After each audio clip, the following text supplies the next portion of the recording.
Panorama group, जो सोचता है वो करता है। आपके अपने सपनों का आशियाना। नमस्कार, भारत लाइव देख रहे हैं आप और ये चर्चा गरम है। देखिए, बिहार की राजनीति में बहुत कुछ हो रहा है। रातों रात मुलाकातें हो रही है, रातों रात मीटिंग हो रही है और सुबह में खेमे बदलने की नौबत आ जा रही है। देखिए, उदाहरण में अगर शुरू से गिनवाऊं तो सुनील पांडे, श्याम रजक, देवेंद्र प्रसाद यादव आरजेडी छोड़ के प्रशांत किशोर की पार्टी में चले गए, जनसुराज। केसी त्यागी ने इस्तीफा दिया है, लेकिन कहा जा रहा है कि इस्तीफा पद से दिया है, जदयू से नहीं दिया है। लेकिन केसी त्यागी का उसके बाद राहुल गांधी से मुलाकात करना, अरे यार, पद से इस्तीफा दिया है तो राहुल गांधी से क्यों मुलाकात कर रहे हैं? देखिए, तमाम बातें सामने आ रही है और अब नीतीश खेमे में भी हलचल चली गई है। आप देखिए, ललन सिंह भी नाराज चल रहे हैं। आपको हमने खबर बताई थी कि पोस्टर लगाया गया है, उसमें ललन सिंह की तस्वीर नहीं है। अशोक चौधरी के भूमियार वाले बयान पर जदयू में नाराजगी हो गई है। क्या चल रहा है नीतीश के गठबंधन में? नीतीश भी साइलेंटली प्ले कर रहे हैं। क्या कुछ हो रहा है, तमाम मुद्दों पर चर्चा करेंगे बाबा के साथ। बाबा, क्या है, अब नई टीम का अगर गठन होगा तो कौन आएगा, कौन रहेगा? नई एक टीम का गठन हो गया। आपने देखा कि लगभग 300 से ज़्यादा लोग थे, जिनकी संख्या को घटा करके 115 किया गया और उससे बहुत लोगों को वंचित किया गया, जिसमें अशोक चौधरी के भी संपर्क के काफ़ी लोग थे, उनके समर्थक थे। ललन सिंह के तो लगभग समझिए कि पूरे के पूरे लोग वहाँ से आउट कर दिए गए हैं। नीरज कुमार मुख्य प्रवक्ता थे, उनको रखा गया, बहाल किया गया। लेकिन आपके सवाल के बाद, और आपने पूछा कि कौन रहेंगे कौन नहीं रहेंगे, इसका जवाब हम बाद में देंगे। लेकिन इससे पहले हम आपको बता दें कि जिस तरह से नीतीश कुमार लगातार फैसले ले रहे हैं और फैसलों को लेने से पहले वो कहीं पे निगाहें कहीं पे निशाना वाली बात हो रही है। जब आप जानते हैं कि चूहा निकल जाता है बिल से तो वहाँ लाठी पीटने से कुछ फ़ायदा नहीं है। सांप निकल गया बिल से तो वहाँ लाठी पीटने से कुछ नहीं होता है। जो वर्तमान परिस्थिति बनी है, उस परिस्थिति में जब हम बात करते हैं कि नीतीश कुमार क्या करेंगे, नीतीश कुमार का फैसला क्या होगा, क्या नीतीश कुमार के फैसले से बिहार और देश की राजनीति में, देश की सरकार पर असर पड़ेगा? एक बात तो सीधा नज़र आता है कि इनके 12 सांसद जो हैं, उनके हट जाने से कोई बहुत बड़ा असर नहीं पड़ेगा, सरकार बची रहेगी। यही होगा कि जो 92 की संख्या उसमें से 12 घट करके 80 हो जाएंगे, यानी तब भी 8 सांसद ज़्यादा होंगे। इन सारी बातों को लेकर के जो परिस्थितियां बनी हैं, उन परिस्थितियों में सीधे तौर पे नज़र आ रहा है कि 240 का आंकड़ा ला करके भारतीय जनता पार्टी परेशान तो है, इसमें कोई दो राय नहीं है। और यही कारण है कि इधर उधर हाथ पैर मार भी रही है।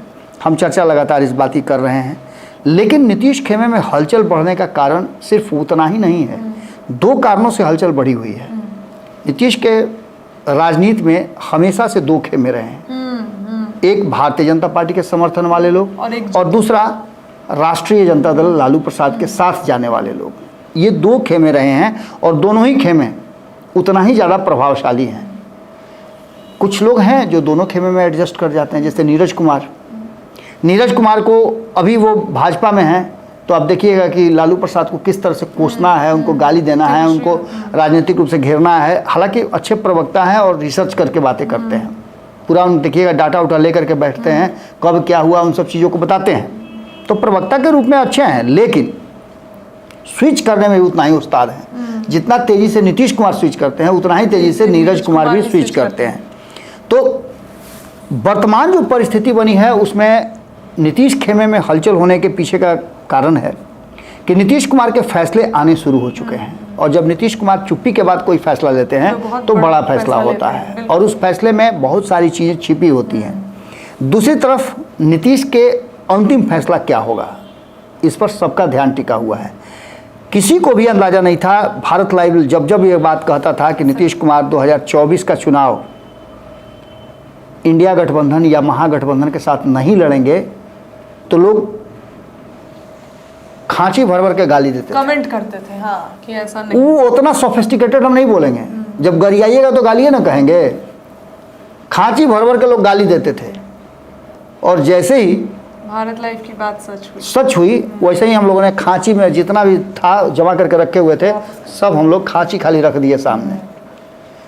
देखिए, राजनीति में चीज़ें बदलती हैं, गलत हम भी हो सकते हैं, हमारा भी परसेप्शन गलत हो सकता है, हमारा भी आकलन गलत हो सकता है, लेकिन हम जो आकलन करते हैं वो बयानों के आधार पर होता है और इंटरनल हमारा जो इनपुट होता है उसके आधार पर हम बातें रखते हैं।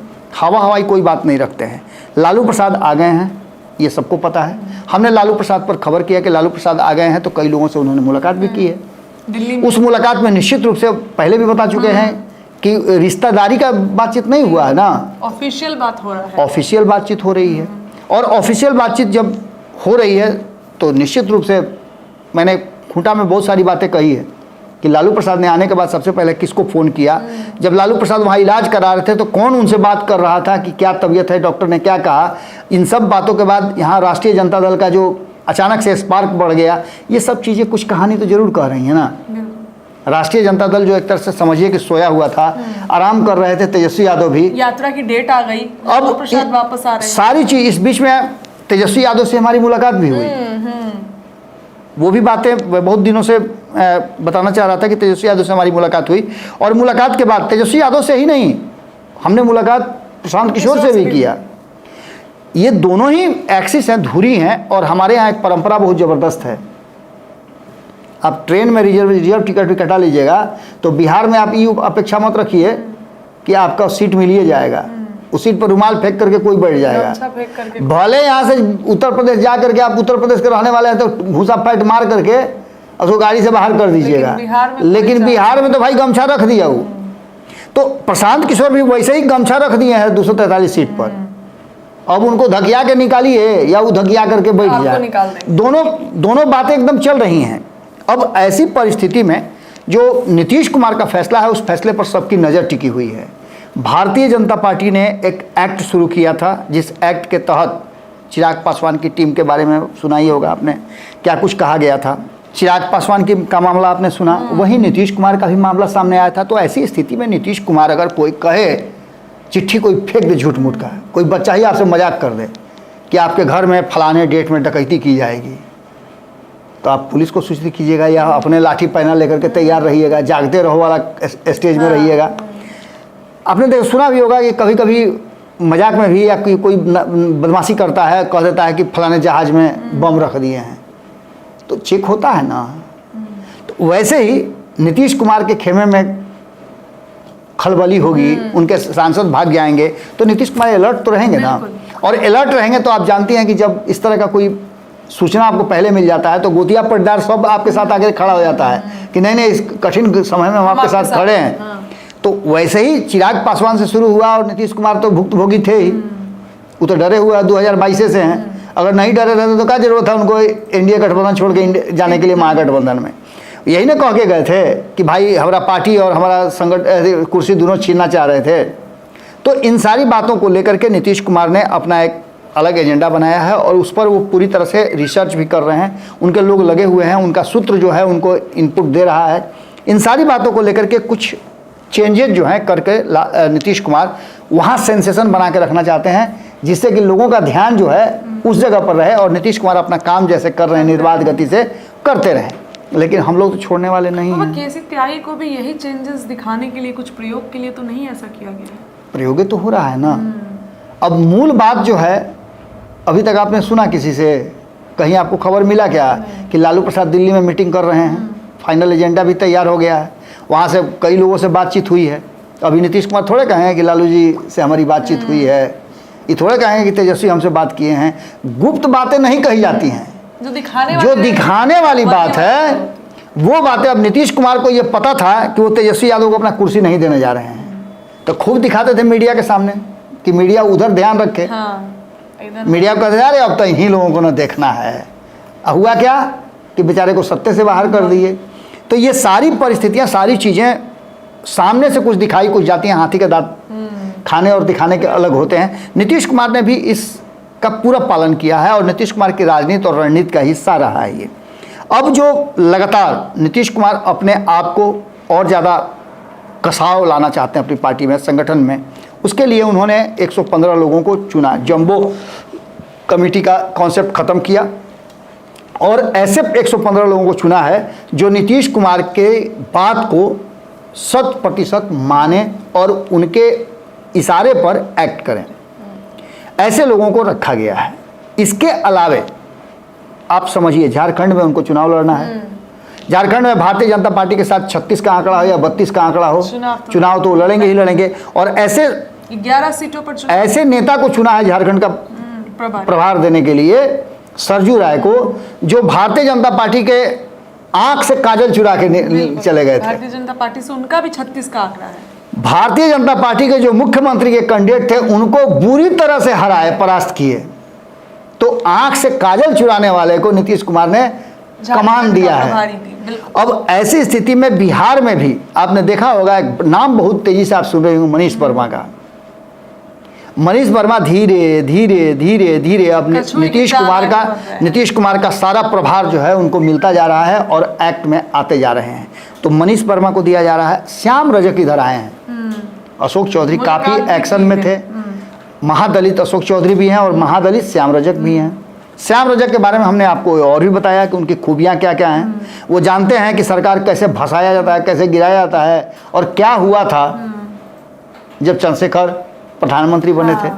तो इन सारी बातों को लेकर के नीतीश कुमार जब उनको लेकर के आते हैं, उनके साथ किस तरह का एक्ट करते हैं, किस तरह का उनके साथ व्यवहार करते हैं, क्या श्याम रजक के लिए कोई स्पेशल पोस्ट क्रिएट करते हैं, ये भी इशारा करेगा कि श्याम रजक को क्या देते हैं।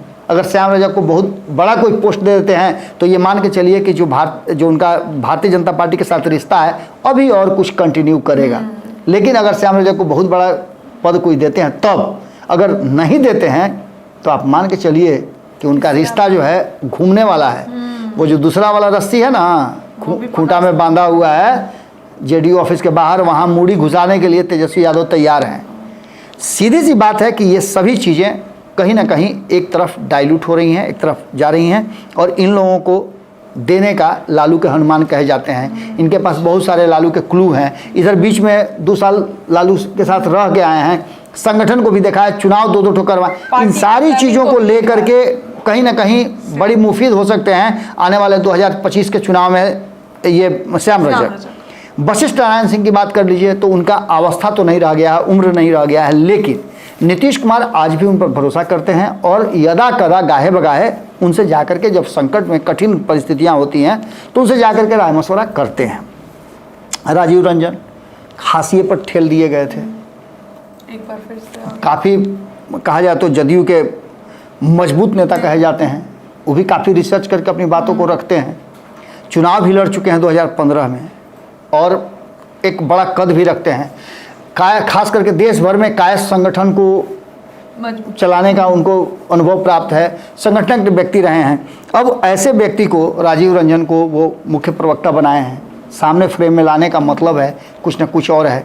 अगर राजीव रंजन को लाए हैं तो निश्चित रूप से ये पता चल रहा है कि दिल्ली के लिए वो किसी और को तय करेंगे, क्योंकि राजीव रंजन का बेस तो है बिहार। तो निश्चित रूप से राजीव रंजन के साथ साथ एक आदमी को प्रभार दिल्ली का भी दिया जाएगा, जो केसी त्यागी को जगह खाली सीट को भरेंगे।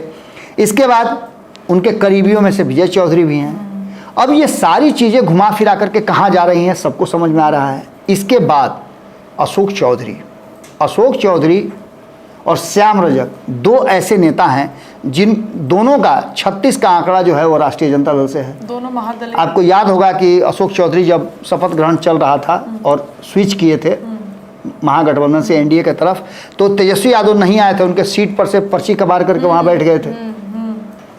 ये सारी बातें भी लोगों के जहन में हैं, ध्यान में है। तो हो सकता है कि नीतीश कुमार उधर स्विच करें तो थोड़ा सा इनको साइड करके रखें, कारण कि आप जानते हैं कि जिस आदमी के चलते विवाद हो जाए उसको किनारे रखा जाता है। कभी घर मकान का झगड़ा होता है ना, तो जिससे लाठी पहना होता है, जो कपार पर फोड़ देता है, उसको पहले हटा दिया जाता है, नहीं तो उसको 2-4 लाठी मार करके पहले घर में घुसा दिया जाता है। क्या आएगा तुम, हमारे चचा हैं, इनके साथ मेरा पुराना रिश्ता है। तो मामले को संभालने के लिए इस तरह का एक्ट करना पड़ता है। तो हो सकता है कि उसी के चलते जो है कुछ समय के लिए अशोक चौधरी को साइड कर दिया जाए, लेकिन ये संभव नहीं लगता है। अशोक चौधरी को आप साइड नहीं कर सकते। संगठन के व्यक्ति हैं, मजबूत पकड़ उनकी है, दलित नेता हैं, राजनीति करते हैं। अब तो उनकी बेटी भी एक पार्टी में हैं और वहाँ वो समस्तीपुर से जीत करके अब माफ़ कीजिएगा लोकसभा में हैं। तो इन सारी चीज़ों का तो निश्चित रूप से अशोक चौधरी को वहाँ सांगठनिक क्षमता के लोग कहे जाते हैं। सबसे बड़ा प्रॉब्लम जो ये है वो ये है कि ललन सिंह का क्या होगा। ललन सिंह अगर नीतीश कुमार का मन भर गया है फिर से 3 महीने में, वक्फ बोर्ड पे वो बोले हैं इसी कारण से नाराजगी है नीतीश कुमार। सिर्फ वक्फ बोर्ड पर क्यों कहिएगा आप, और बहुत सारी ऐसी बातें हैं। आप समझिए कि यही वो ललन सिंह ने हैं जो चुनाव से ठीक पहले जब अंतिम सत्र चल रहा था लोकसभा का और उसके बाद चुनाव की घोषणा हो चुकी थी, तो किस तरह से अमित शाह के सामने इन्होंने एक्ट किया था और किस तरह से अश्विनी चौबे के साथ इनका तूतू मैमे हुआ था। रे तो हेट हुट तकले हो गया था। और आज वही आदमी एक फोटो साझा करता है अमित शाह के बगल में बैठ करके, जिस कुर्सी पर अमित शाह बैठे, जिस सोफा पर, उसी सोफा पर बैठे हुए हैं। इसका मतलब है कि आप शो क्या करना चाहते हैं ये सबको पता है।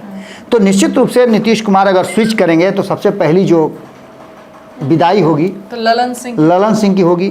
कंफर्म है, अगर हटेंगे तो ऐसे भी उनको मंत्री पद से हटना पड़ेगा। अगर नहीं माने तो पता ही है आरसीपी सिंह की तरह उनको भी छोटा सा पुर्जी पर लिखना पड़ेगा कि मैं निजी कारणों से इस्तीफा देता हूं, जैसे उन्होंने अध्यक्ष पद छोड़ा था। इसके अलावे लगातार नीरज कुमार पार्टी का पक्ष रखते रहे हैं, चाहे इस खेमे में रहें चाहे उस खेमे में रखें।